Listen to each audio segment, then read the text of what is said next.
All right, first episode of what I'm going to just call What the Pell Am I Doing?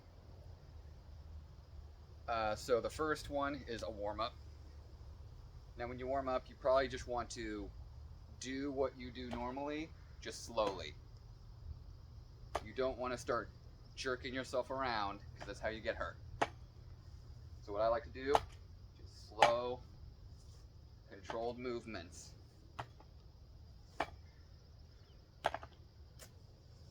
You do that basically with any weapon you choose to use, but that's basically what I do. Warm ups are kind of personalized. I don't really have a recommended for everyone. So do what you can do to get your muscles and joints moving. It's like working out. You want to warm up, but you don't want to go all in all at once. Second thing I'm going to talk about is stance. Your stance is important because, well, it's how you're standing against your opponent. You don't want to stand with your feet so close together that you start wobbling when someone comes near you. You want your feet far enough apart that you can have a good grounding. You want your feet one in front of the other, unless you're really good at keeping ground and squatting and holding your position. I wouldn't recommend them being in line. They should always be one in front of the other, at least for me. Yeah.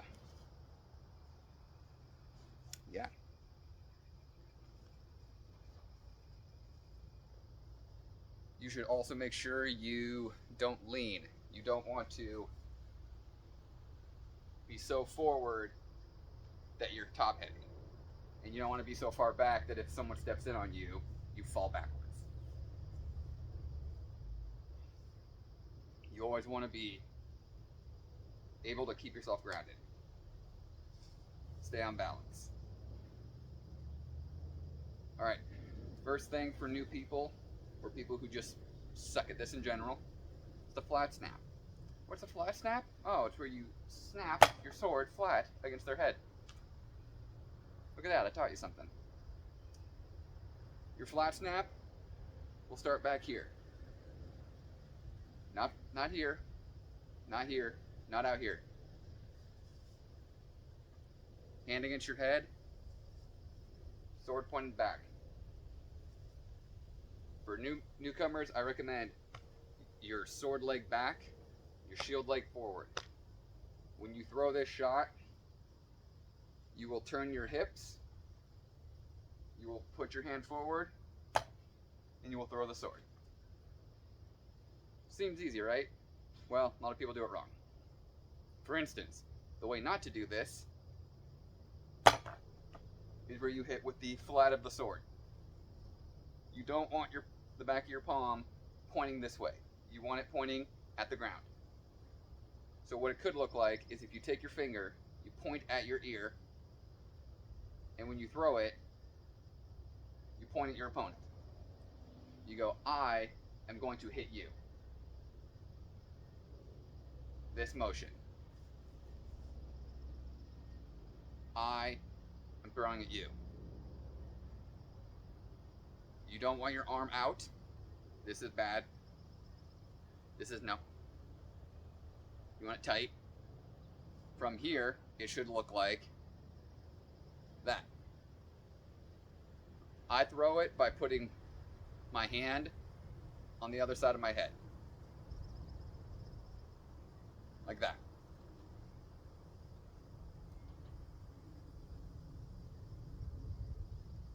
From the side.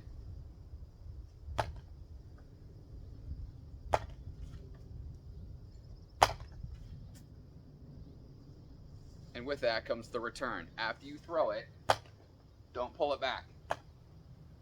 This and this are two separate motions. You don't want to go one, one. You want to go one, return. When you throw, let it drop, and you use your hip momentum to put it back. Don't throw, come down here, and try to throw it up. Unless you're real good at that and you've practiced it, don't do that. This back to start. Snap, back to start. That's what I want you practicing if it's your first time fighting. Just throw it, put it back. Alright, after the flat snap is the offhand. What's an offhand? It's your other hand. An offhand, if I were to throw it from a flat snap, is snap, like that. From here, it looks like this, this. Your elbow goes up. You don't jerk, you don't move around too much. It's throw it, and if you look, you control it with your wrist, but it's not all wrist. If you throw it like with your wrist, you're gonna hurt yourself. But if you throw it like your elbow and your hips, always hips. That's what it looks like.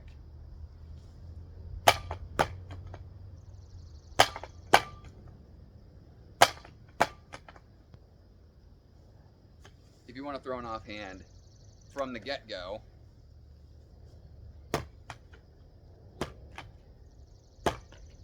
there are multiple ways to throw it.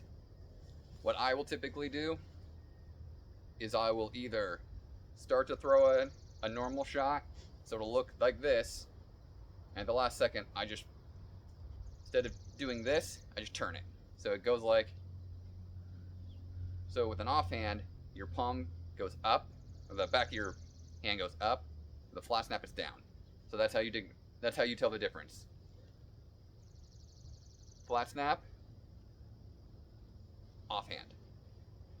Now you don't want to throw this so hard that you hurt your elbow. You want to keep your elbow somewhat bent. Because you throw it too hard, you straighten out and it hurts your tendons. So what I'll do is I'll throw it and it'll just come over my head. Another way I throw it is I will just lift it up and I'll chop with it. So it'll look like that.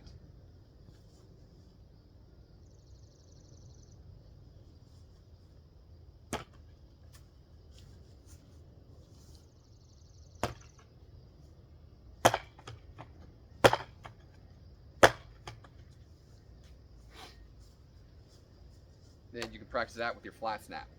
Flat snap first. Get that good, and then you can do the offhand. Now with the offhand and the flat snap comes the wrap. Now the wrap is not straight arm. This is how you blow your elbow out. Your elbows are very weak. Pretend your elbows are made of glass. Do not hurt them.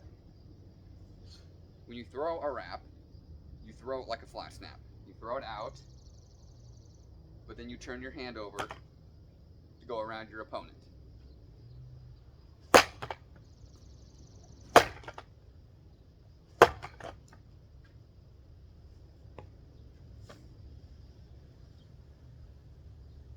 There are multiple ways to throw your wrap. You can do it like that, where you throw it and just last second you just turn your hand over. So what would look like a leg shot,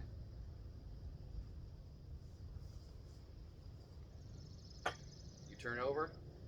Oh, it's behind him now. The way I do it is after I throw it, as I'm breaking my shitty Pell, I throw, and when it comes around, I whip my hips and my arm back.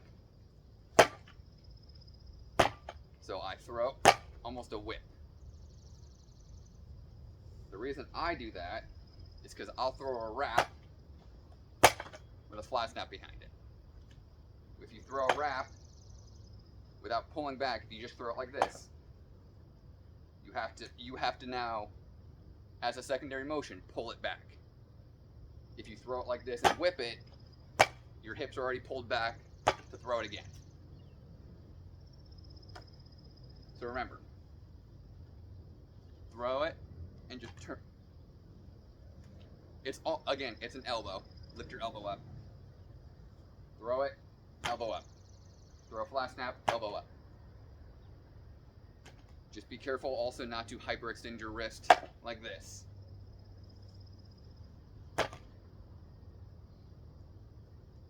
The trick is if your basket or your hand can see the target, more than likely it will hit them.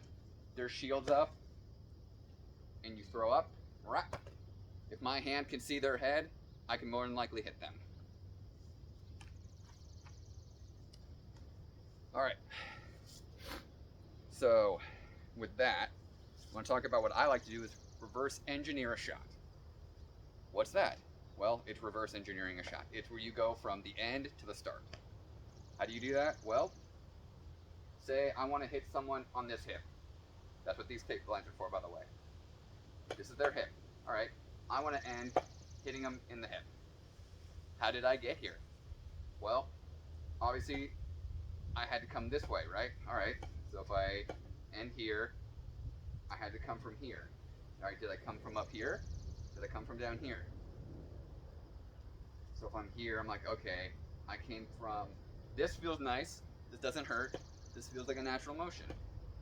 All right, okay, I came from here. How did I get here? All right, maybe I blocked and I threw it. Block, throw. Okay, that's how I end up here. How else can I end up here from here? Well, if I'm here and I want to throw there, okay, how do I get back to here? All right, just arm. So you find a shot or a spot you want to hit. I want to hit him in the head. Okay, well, but say my hand is down here. How do I get this back up here? So you're here, you're like, okay. From here, I lift up, I throw. I don't know why you'd start from down here, but that's kind of just an example. All right, next one is angles. Angles are very important. Angles are how you sneakily hit people. Now an angle you can change by leaning in. I don't recommend because your head becomes a target. Or you can lean, but you want to keep from your hips up almost straight most of the time. Do as I say, not as I do. I'm guilty of it. For instance, if I'm facing someone, a bad angle is where I reach for their leg like this. Because now my shield,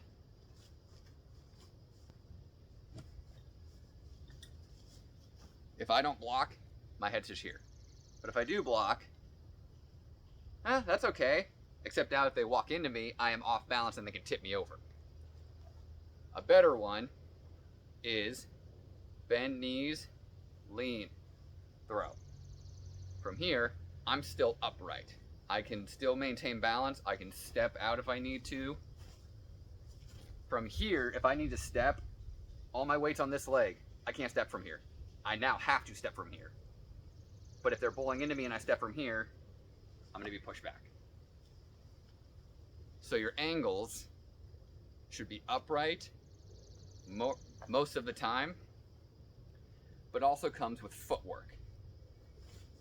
Now if I want to hit the back of their thigh over here, but their shield's covering it and I just can't, step.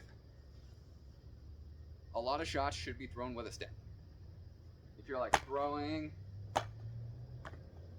and you're just not hitting anything, you need to move. Because now they're just waiting for you to mess up. Throw.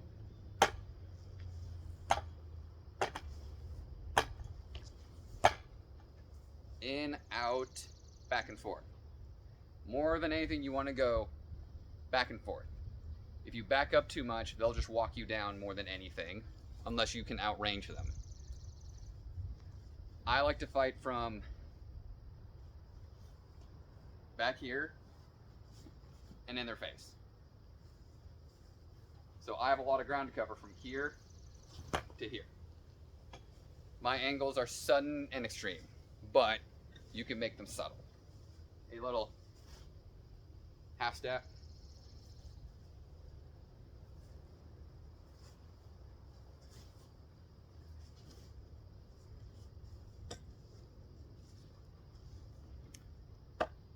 Alright. With that also comes range. You have A, B, and C, and then my favorite, D. A, I'm all up in their business. I can smell what cologne they're wearing. And it smells like pain. From here, shots are tight. You're fighting real and close. If you have a longer sword, it's going to be a problem because you're going to catch everything and return shots are going to suck. If I try to throw a shot up here and he blocks it, now I'm pulling it back. So if I had a shorter sword, I could just start throwing because it's not catching anything. But also, now if I back up, I'm out of range. B range is bread and butter. The first 6 inches of, or the first third, I should say, the first third of the end of your sword is your B range. This is B. I can hit my opponent from here pretty easily. C range, I almost have to lean or make a weird angle to hit them. So if I'm leaned back here in C range, I have to make an adjustment to reach them. And then my favorite, D range,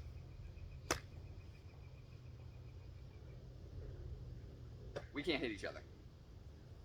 I like being here because I'm waiting for them to throw something. D range is where I bait and switch.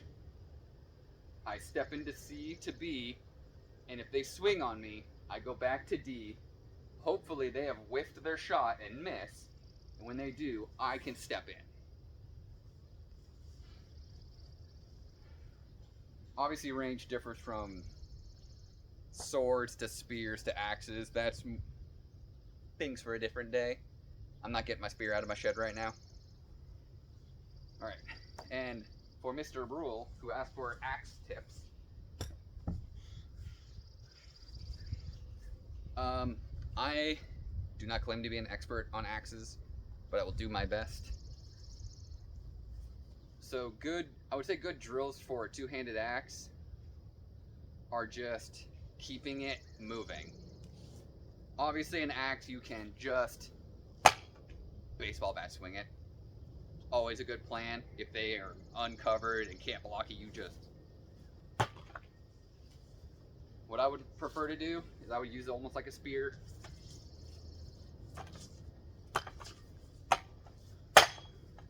Pull little flick shots out if it's small enough. This one's small, so I can do that.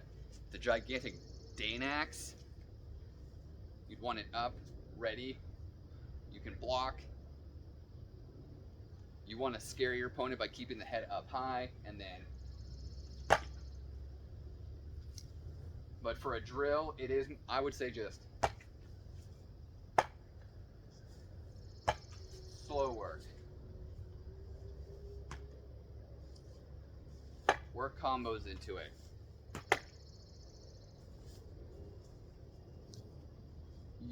I would say, do combos standing still. So like say from here I go stab, leg shot, bring back, or from here block. Just practice one shot to the other. That way when you're in a fight, it's muscle memory to pull back and block if need be. Or if you see an opening, you can stab out. Practice swapping hands.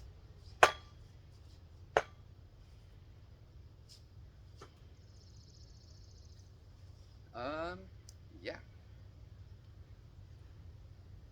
When I use an axe, I typically almost generally use it as like a pike or a spear. I keep it facing my opponent, stab at them, because since the head is broader and wider, if I miss with the point, I'll more than likely catch them with the head. I'll also try to catch their weapon, so if they are also using a two-handed weapon, I can catch it, deflect it, And from here I can turn into it, I can bring it around, or I can grab.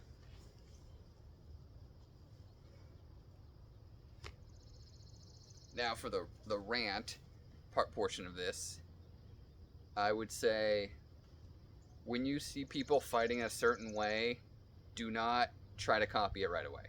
That is not how you learn. You see someone throw a weird shot and you go, I'm going to do that because it worked for them. If you're going to do that, you need to ask them why they throw it, how they throw it, when they throw it. If you see someone do a front kick, oh cool, they did a front kick. If you don't know how to throw a proper front kick, you're going to hurt yourself, more than likely.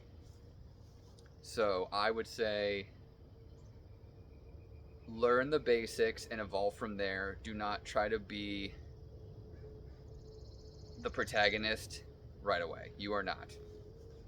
Everyone starts at the bottom. Everyone starts learning the basics. If you try to reinvent the wheel, you will probably not get very far because you will have nothing to fall back on.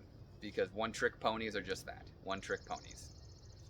One-trick shots work one time and then they don't work again. And if that's all you have, you'll be beaten on the field repeatedly. For instance,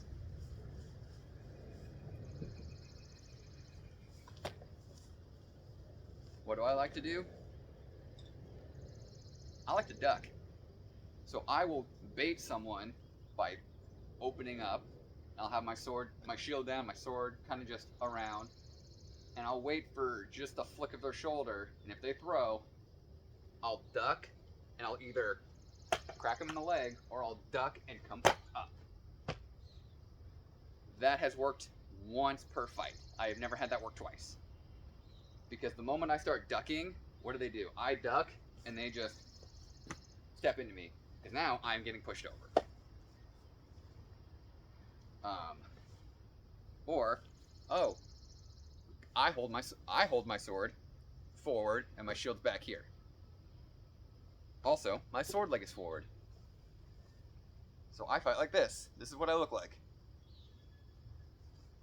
Now, I see people try to do the Iron Chicken, which is this. What it is, it's this. Your hand should be close to you. People put their arm out here and do this. All I see is an open arm. Because if your shield's up, I can see your arm. I just flick it up. Your arm's open, I catch you in the arm, and you feel stupid. Also from here, you can't throw anything. I mean, you can try, you can flick it around, but if it's tighter in, it's quicker. But if your arm's all the way out here, it does nothing for you. Some people stand weird, some people stand normal. Everyone is different. But you don't want to copy someone just because you see it and then think, oh, they can do it, I can do it. For instance, if you're looking at this going, why do I stand like this? Well, when I boxed, I fought in a Philly shell. So my hands were like this. Which is what this is. It's just with a sword and shield instead of my hands. So my hands can be further apart.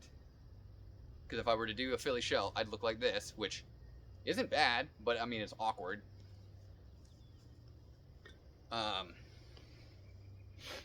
You see someone using a huge shield saying, oh, they stay behind the shield and never get hit.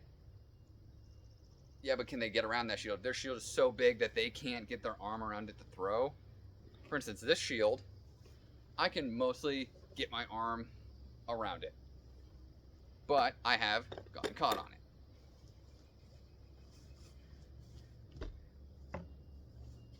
If I use a buckler, my hand is free to do whatever. But now I don't have as much coverage. I have to be more aware with my shield. I have to be able to block and throw.